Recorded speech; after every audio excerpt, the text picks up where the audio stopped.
Sir मैं आपके पास आती हूँ। Shankar Prasad sir, lieutenant general sir, मुझे आपसे भी यही पहलू समझना है कि ये 5 दिन तो गुजर गया, 5 दिन तो किसी भी तरीके से यूक्रेनी सेना ने, यूक्रेनी नागरिकों ने तबाही होती रही लेकिन फिर भी डटकर मुकाबला किया।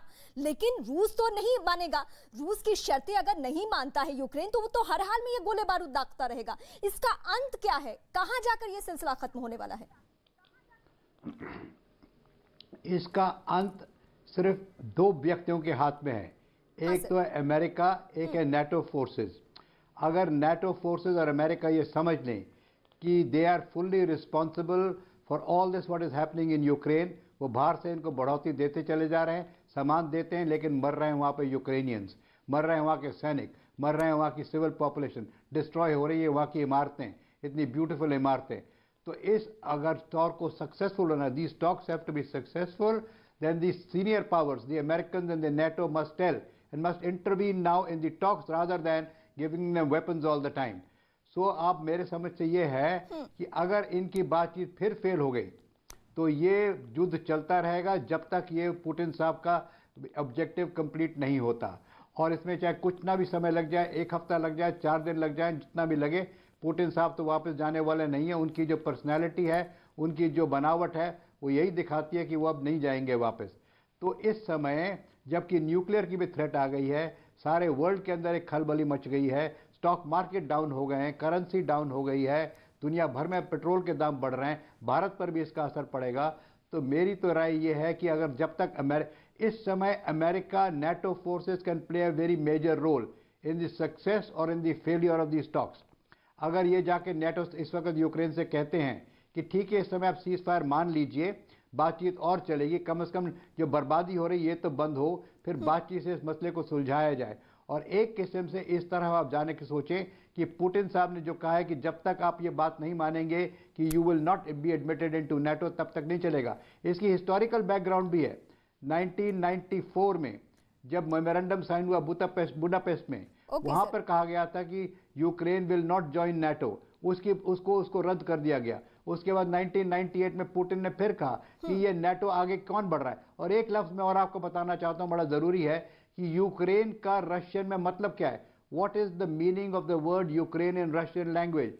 Ukraine in Russian language means border. तो that means Ukraine is a border of Russia. अगर बॉर्डर के अंदर नेटो फोर्सेज आती हैं, they get closer to Russia and Russia would not accept this. तो रशिया तो किसी हालत में ये नहीं मानेगा। रशिया तो यहाँ तक ये तक कहता है कि नेटो का मकसद ही नहीं है कुछ, NATO must disband itself. President Trump ने भी ये कहा था कि हम NATO has no meaning, I am reducing the grant to NATO.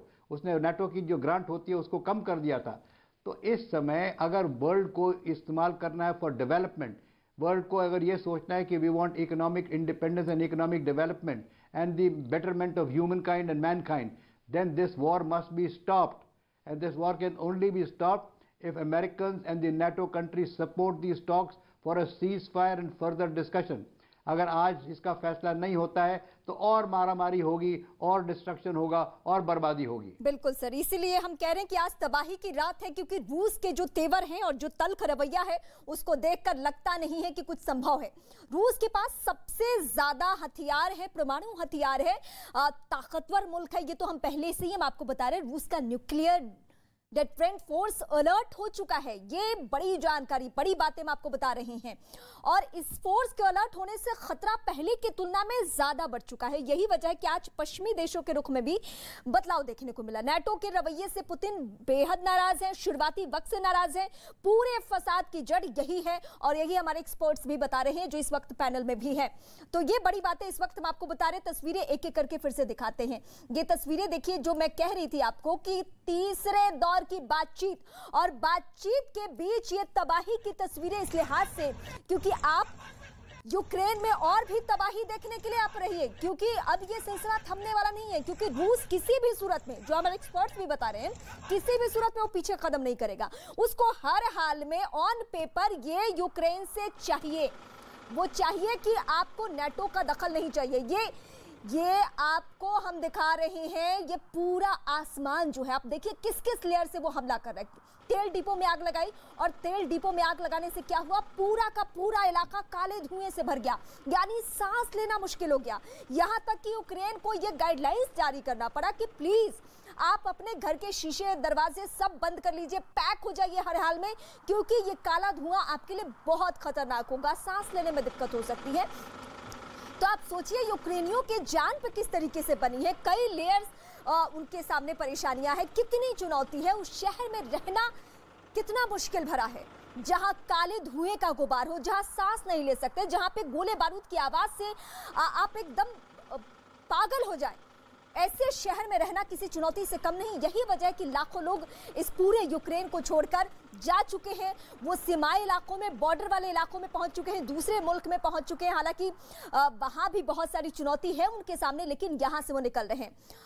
और दो चेहरे, ये पुतिन का चेहरा और जेलेंस्की जो कि यूक्रेनी राष्ट्रपति हैं, इन दो चेहरे के विवाद की वजह से पूरा का पूरा यूक्रेन चल रहा है, पूरे मलबे में तब्दील करने की कोशिश कर रहे हैं पुतिन। हालांकि उनकी एक ही जिद है, और जैसा कि हमारे एक्सपर्ट बता रहे हैं कि अगर पश्चिमी देशों ने बीच बचाव नहीं किया, उस तरीके से पुतिन की शर्तें नहीं मानी गई, तो और भी तबाही के लिए तैयार रहना होगा। ये आज की रात कोई आम रात नहीं है, ये काली रात है, ये भयावह रात है, क्योंकि बातचीत का टेबल अभी भी तैयार है, बातचीत अभी भी हो रही है, 8:31 हो रहा है। हो सकता है कि आने वाले वक्त में हमें अब तबाही की और तस्वीरें देखने को मिले।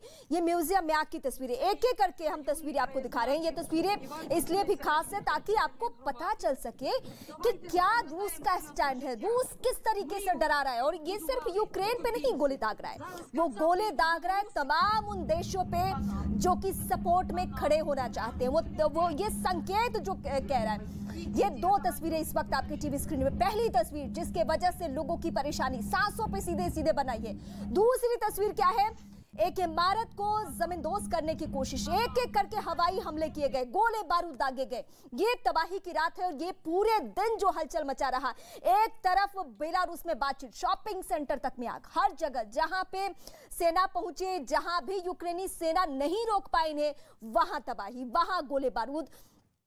पूरा का पूरा इलाका किस तरीके से मलबे में तब्दील होते जा रहा है, ये हम आपको दिखा रहे हैं। और इस वक्त ए.के. श्रीवास्तव सर इस वक्त हमारे साथ हैं।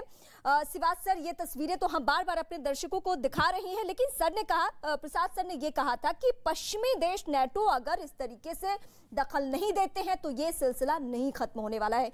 ये शर्त हर हाल में रूस मनवा के रहेगा, उसको ऑन पेपर चाहिए। लेकिन क्या यूक्रेन ये तबाही की तस्वीरें देखने के बाद ऑन पेपर देने के लिए तैयार होगा? देखो, एक बात तो माननी पड़ेगी, ये लड़ाई होती ही नहीं।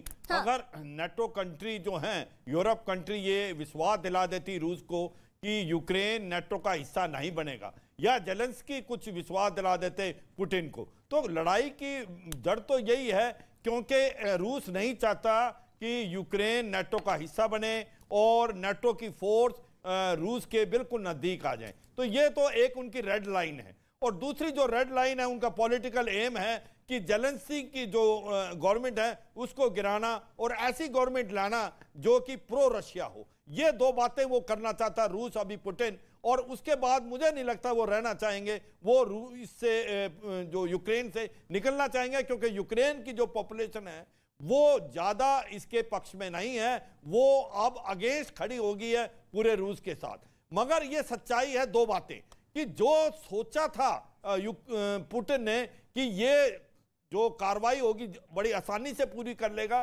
3 प्रोंग अटैक किया उसने, बेलारूस से, नॉर्थ से, ईस्ट से, डोनाबास से और क्रीमिया से, साउथ से। और सबसे पहले उन्होंने एयर डिफेंस सिस्टम इसका बर्बाद किया। हाँ। और हाइब्रिड वार से इनके इलेक्ट्रॉनिक सिस्टम जैम कर दिए, एयरफील्ड को जो है एक प्रकार से अपने कंट्रोल में ले लिया। और उसके बाद टैंकों और जो आपके अटैक कैप्टर की मदद से उन्होंने घेरा डाला कीव और खार्किव।